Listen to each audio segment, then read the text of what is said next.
Welcome back. Picture a humid morning in downtown Yangon, sometime in the early 2000s. The light still soft and gray before the heat sets in. Trishaw bells ring against the horns of aging Toyota vans, circling the roundabout at Seoul Pagoda. Gold spire rising out of the traffic like something that simply forgot to notice the 20th century had ended. Tea shop owners are unstacking plastic stools onto the cracked pavement of Pansodon Street, setting out glasses of sweet, milky tea before the first customers even arrive.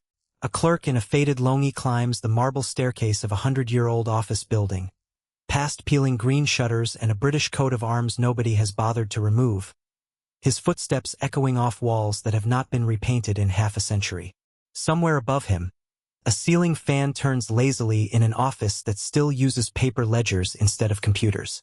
For decades this city has been sealed away from the world, its downtown grid of colonial banks and courthouses slowly sinking into rust and moss, untouched not because anyone chose to preserve it, but because for nearly half a century almost nothing here was allowed to change. And that, you will soon see, is precisely what makes Yangon so rare and so fragile. Because the isolation that froze this city in time is ending, and with it, an entire skyline of imperial ambition and quiet decay stands at a genuine crossroads between careful restoration and total erasure. Using historic photographs, hand-painted colonial-era artwork, and carefully researched digital reconstructions, we are going to walk these same streets as they looked in different centuries, layer by layer, before returning at the end to see exactly what remains standing today and what does not. Long before there was a Yangon, there was barely a settlement at all. Sometime around the 6th to 10th century, Mon fisherfolk gathered on a low ridge above the marshy delta of the Irrawaddy River, drawn to a hill called Singatara, where local tradition held that a small stupa already sheltered sacred relics brought from far away. They called their village Dagon. It was a modest, unremarkable place by the standards of its era, nothing like the great Mon trading capitals of Bago or the Tun that lay elsewhere in the delta, cities with their own royal courts and river fleets. Dagon had no fortress walls, no standing army, no merchant fleet of any real consequence. Its only claim to importance was spiritual rather than commercial. A hilltop shrine, gradually gilded and enlarged over centuries by pious rulers and merchants, sitting above a scatter of bamboo houses on stilts, surrounded by mudflats, mangroves, and rice paddies that flooded every monsoon season. Fishermen here worked with woven traps and dugout canoes, trading dried fish and salt for rice and cloth with passing river traders. There were no records kept of population, no coinage minted locally, nothing that historians today would call an economy in any formal sense. The people who fished these tidal creeks and tended the surrounding paddy fields had no reason to imagine that their quiet religious backwater would one day become the pulsing capital of an entire nation, let alone an experimental laboratory for one of the great colonial cities of Asia. History, at this stage, was simply the rhythm of tides, monsoons, and the slow accumulation of gold leaf on a hillside, one offering at a time, one generation after another. Everything changed in 1755, when King Alongpaya, founder of Burma's last royal dynasty, swept south with his armies and captured Dagon as part of his campaign to reunify the country after decades of fragmentation. He renamed the settlement Yangon, a name usually translated as end of strife, and declared it a symbol of his newly unified kingdom, a fresh start built quite literally on top of an old fishing village.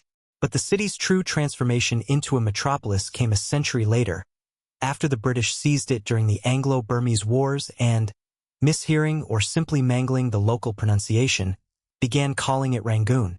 By 1852, following the Second Anglo-Burmese War, it was the capital of British Burma, and colonial engineers laid the downtown out on a strict grid of 38 numbered streets running parallel to the Yangon River.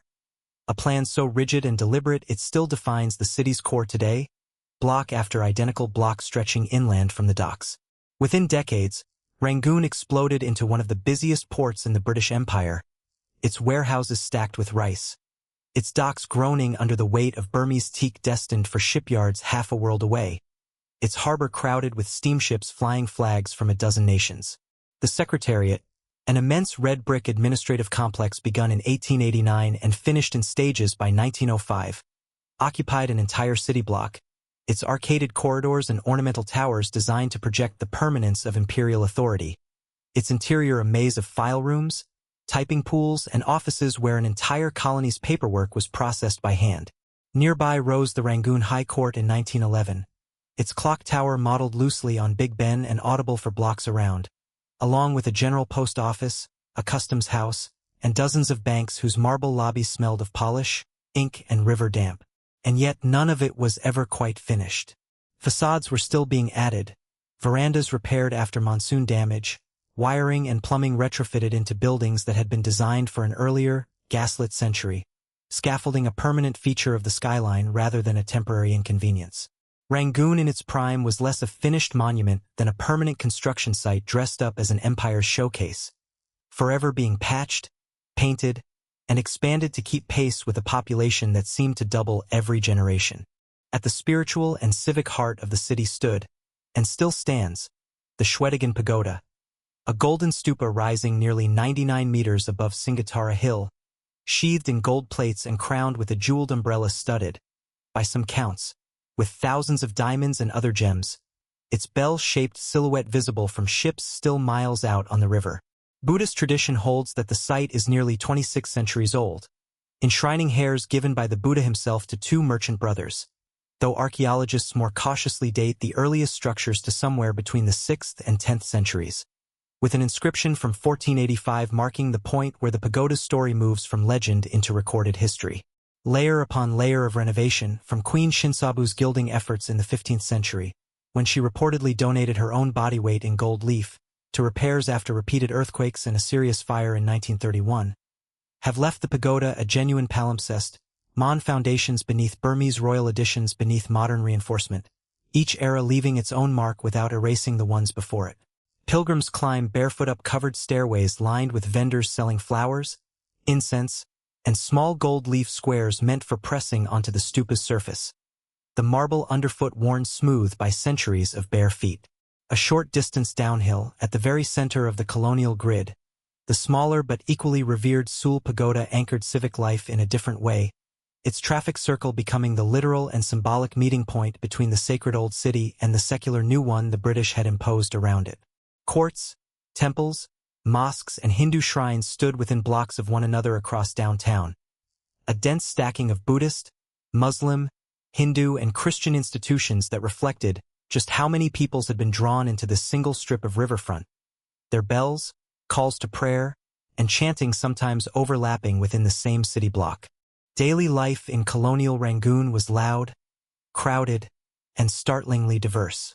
By the early 20th century, immigrants from India actually outnumbered the ethnic Burmese population within the city itself, filling roles from dockworkers and moneylenders to clerks, shopkeepers, and dockside laborers who unloaded rice sacks by hand from dawn until well after dark, while Chinese merchants built their own dense quarter of shophouses just west of Seoul Pagoda Road, a neighborhood still known today as Chinatown, its narrow streets lined with lacquerware shops, herbalists, and gold merchants. Street vendors sold fried snacks and sugarcane juice beneath striped awnings.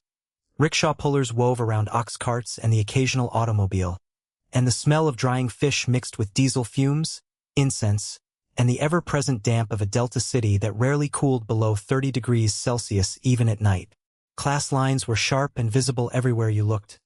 British officials and wealthy merchants moved between shaded verandas and private clubs where membership was carefully restricted, while dockworkers and laborers crowded into cheap tenements a few streets away, sometimes a dozen people sharing rooms meant for a fraction of that number.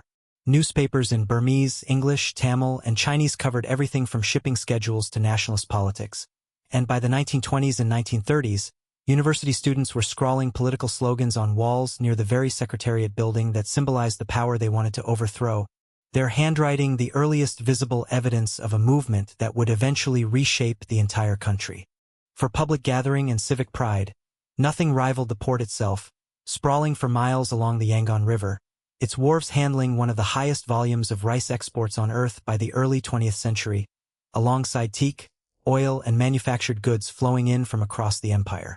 Ships from Liverpool, Calcutta, and Singapore queued for berths sometimes for days at a time, and the roar of steam winches and shouting stevedores never really stopped, day or night, the docks lit by gas lamps and later electric bulbs strung along the wharves. Rice merchants haggled over prices in half a dozen languages simultaneously, while customs officials weighed and stamped cargo manifests in an office that processed, by some estimates, more tonnage annually than almost any other port east of Suez. It was less an arena than a stage for the entire colonial economy, the place where Burma's wealth left and the empire's goods arrived, and where fortunes, reputations, and labor disputes alike were made and lost within sight of the same water. Privilege in Rangoon had its own geography, concentrated along the shaded avenues near Royal Lake, where colonial officials and Burmese aristocrats built spacious teak and stucco residences behind high hedges and locked iron gates. The governor's residence, a rambling arts and crafts mansion completed in 1913 and set within its own private compound of several acres, hosted formal dinners under slow-turning ceiling fans, its rooms decorated with imported furniture, Burmese lacquerware, and portraits meant to project both refinement and authority to visiting dignitaries. Guests here danced to gramophone records while a household staff of a dozen or more moved silently through service corridors built specifically so they would never be seen crossing the main halls, carrying trays of iced drinks and delicacies imported at considerable expense from Calcutta and beyond. It was a world of tennis courts, private tutors, and steamer trunks packed for cool season trips to hill stations far to the north, entirely insulated, its residents might have believed, from the crowding and hardship gathering in the streets below. But whatever was coming for Rangoon was not going to check anyone's address first. The turning point did not arrive as a single catastrophe but as a series of ruptures spread across a single turbulent decade. Japanese forces occupied the city in 1942 after a rapid campaign that sent British administrators fleeing north, and Allied bombing later scarred parts of the port and rail yards before the war's end in 1945. Buildings that had stood untouched for half a century suddenly reduced to broken brick and twisted iron. Then, on the 19th of July, 1947, in a conference room inside that same red brick Secretariat building, General Aung San and several colleagues of his interim government were assassinated by armed men during a cabinet meeting, just months before the independence he had fought to secure was finally granted in January of 1948. Independence did not bring the stability many had hoped for. Ethnic insurgencies erupted almost immediately in the countryside, and by 1962 a military government had seized power outright, steering the country toward decades of self-imposed isolation from the wider world. Foreign businesses were nationalized virtually overnight, newspapers were shuttered or brought under strict state control, and Rangoon's economy, once one of the busiest and most cosmopolitan in Asia, slowed to something close to a standstill, its port traffic a fraction of what it had carried a generation before. In 1988, a nationwide uprising for democracy filled the streets around Seoul Pagoda with hundreds of thousands of demonstrators, workers and students marching side by side, met eventually by a military crackdown whose casualty figures remain disputed to this day. In 2005, the military government abruptly relocated the national capital several hundred kilometers inland to the newly built city of Naypyidaw, stripping Yangon, as it was now officially known, of its political status while leaving its colonial-era buildings standing, largely untouched, mostly unused, and increasingly overgrown with vegetation nobody had the resources or incentive to clear. What followed those decades of isolation was a strange kind of quiet burial in plain sight. Government ministries decamped for the new capital, leaving grand colonial offices locked, shuttered, or squatted in by families with nowhere else to go. Entire floors of once grand buildings subdivided into makeshift living quarters. Paint peeled in long curling strips, ceilings sagged under decades of unrepaired monsoon leaks, and tropical vines worked their way into brickwork the British had assumed would stand for centuries, roots splitting cornices and window frames apart from the inside.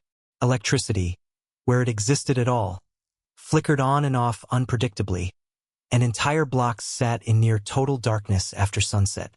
There was no dramatic destruction here, no single collapse to point to, only the slow, patient reclamation of empire by monsoon rain and jungle growth. While the rest of the world largely forgot, this was one of the most intact colonial downtowns left anywhere in Southeast Asia, hiding in plain sight behind a curtain of international sanctions and travel restrictions. Rediscovery began, ironically, not through archaeology but through political change. As Myanmar cautiously opened to the world after 2011, architects, historians, and heritage advocates, many working with the newly formed Yangon Heritage Trust, began systematically surveying downtown's roughly 200 colonial-era buildings, cataloging facades, ironwork, and interiors that had sat essentially undisturbed since the 1960s. What surprised many outside observers was simply how much it survived. Entire city blocks of Victorian, Edwardian, and Art Deco architecture, still standing shoulder to shoulder, original tile work and iron balustrades intact beneath decades of grime, largely because decades of poverty and isolation had made demolition and redevelopment financially impossible rather than because anyone had deliberately chosen preservation.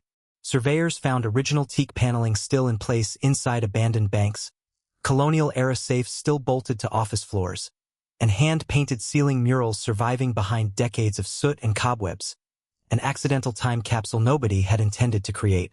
It is worth pausing here briefly to remember that none of this was ever just architecture. Every shuttered bank, every crumbling veranda, was once someone's daily walk to work, someone's wedding hall, someone's afternoon nap above a noisy street. The families who once climbed these staircases, filed these papers, and swept these floors were not extras in a colonial tableau. They were people living ordinary lives inside what has become, almost by accident, one of the world's most extraordinary surviving urban time capsules. Today, if you walk that same stretch of downtown, the Secretariat still stands, its red brick scaffolded in places as slow restoration work continues, though much of its interior remains closed to the public while conservationists and developers debate its future use. The Seoul Pagoda still commands its traffic circle, gilded and gleaming exactly as it has for centuries, though the trishaws now compete with ride-share scooters and a steadily growing number of private cars nosing through the same intersection. The old High Court's clock tower still rises above Pansadon Street, its ornate stonework now protected under new heritage listings that did not exist a generation ago, cafes and galleries slowly moving into ground floor spaces that once housed colonial trading firms. The port continues to operate, though newer container terminals downstream have taken over much of the heavy cargo traffic that once defined the riverfront, leaving the old wharves quieter than they have been in over a century. The governor's former residence near Royal Lake has been converted into a heritage hotel, its manicured gardens now open to guests rather than colonial officials, its once hidden service corridors reimagined as part of the visitor experience rather than concealed from view. And the Shwedagon Pagoda, unchanged in essential character for over 5 centuries, still draws barefoot pilgrims at dawn exactly as it did when Dagon was nothing more than a fishing village on a quiet hill above the delta. Around all of it, cranes are rising, new towers are climbing skyward at a pace the city has not seen since the colonial boom itself, and the quiet, accidental preservation of the last half-century is now being tested by exactly the kind of rapid growth Yangon spent decades locked away from. Thank you so much for spending this time with me exploring Yangon, a city that somehow became a time capsule simply by being forgotten. If you have a place, a lost civilization, or a turning point moment you would like to see brought back to life like this, drop it in the comments below, and let me know what you thought of today's journey. I will see you at the next one.